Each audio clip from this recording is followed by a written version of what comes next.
আমি সঙ্গে সঙ্গে আমার এমএলএ পদ ত্যাগ করে চলে আসবো। এই মাননীয় মুখ্যমন্ত্রী, আমি আপনাকে চ্যালেঞ্জ করলাম, যদি আমার এই কথাটা ভুল প্রমাণিত করতে পারেন, আমি রাজনীতি ছেড়ে দিয়ে আবার গাড়িতে ভিক্ষা করে খাবো, না হয় কবি গান করবো। মিথ্যা মেসেজ করে মানুষের কাছে পাঠাচ্ছে। আমি নাকি বলেছি এই সিএতে নাগরিকত্ব হবে না। যদি এরা দেখাতে পারে যে আমি বলেছি সিএতে নাগরিকত্ব হবে না, আমি সঙ্গে সঙ্গে আমার এমএলএ পদ ত্যাগ করে চলে আসবো। এইরকম কথা বলবো। মাননীয় অমিত শাহজি, বিশ্বপ্রিয় প্রধানমন্ত্রী, তারা যে লড়াই করে আমাদের নাগরিকত্ব দেবার জন্য সিএ পাশ করেছেন এবং সিএ লাগু করেছেন, এত বড় মিথ্যা খবর দিতে পারে আমার ধারণা অতীত। বিশেষ করে ওরা আমাকে ফোন করেছিল, আমি বললাম সিএর সুফল পাওয়া আরম্ভ হয়ে গেছে।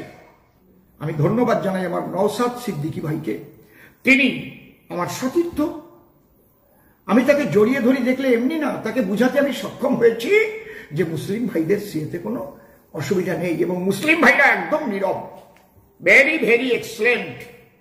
আমি তাদের আসসালাম আলাইকুম জানাই, সমস্ত মুসলিম সমাজকে।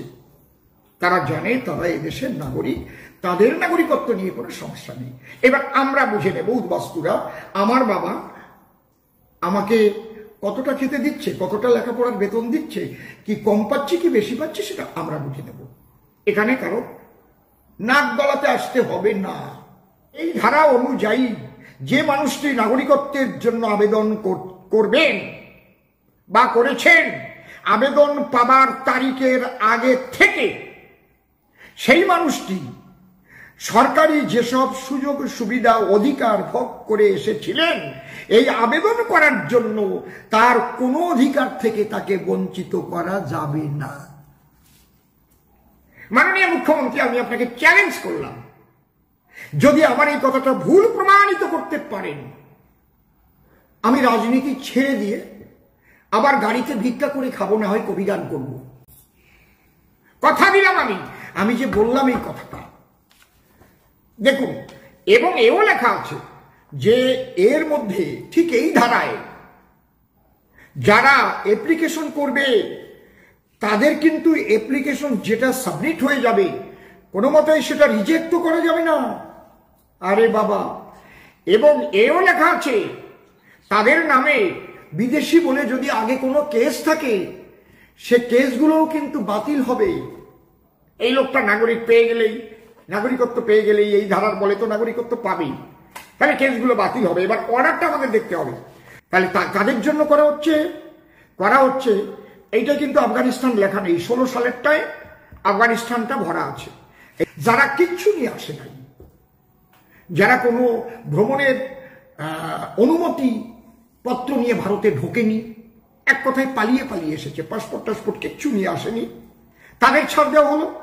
আর কি উইথ ভ্যালিড ডকুমেন্টস, যারা ভ্যালিড ডকুমেন্ট নিয়ে আসছে ইনক্লুডিং পাসপোর্ট সহ or other travel documents and the validity of any of such documents has expired, তারা এসেছে কিন্তু এখানে থাকার তার যে ভিসা অনুমতি সেটা শেষ হয়ে যাওয়ার পরেও সে থেকে গেছে। এই লোকগুলোকে ইলিগাল মাইগ্রেন্ট থেকে মুক্তি দেবার জন্য এই অর্ডার করেছে, সেই অর্ডারটাকেই সিএ করেছে। এইবার এখানে কথা আছে, তাহলে এই সিএতে এবং এতে তো আপনাদের কোনো ভয়ের কারণ নেই। আপনাদের নাগরিকত্ব দেবার জন্যই মাননীয় প্রধানমন্ত্রী, মাননীয় স্বরাষ্ট্রমন্ত্রীজি, আগের স্বরাষ্ট্রমন্ত্রীজি সবাই কিন্তু এবং মন্ত্রিসভার সমস্ত সদস্য একত্রিত অবস্থায় তারা কিন্তু এটা বিচার বিবেচনা করেছে যে কয়েক কোটি উদ্বাস্তু সারা ভারতে ছড়িয়ে আছে, হিন্দু, শিখ, বুদ্ধিস্ট, এরা যারা রয়েছে, খ্রিস্টান, জৈন, পার্সি। আমরা বাংলার কথা বলবো, বিশেষ করে আমরা বাঙালি হিন্দু যারা, তার মধ্যে অধিকাংশ নমশূদ্র রয়েছে, পাণ্ডক্ষত্রিয় রয়েছে, আমার রুইদাস ভাইরা রয়েছে, অনেকে আছে, আমার রাজবংশী ভাইরা রয়েছেন যারা উপার বাংলার দিনাজপুর, রংপুর থেকে এসেছেন।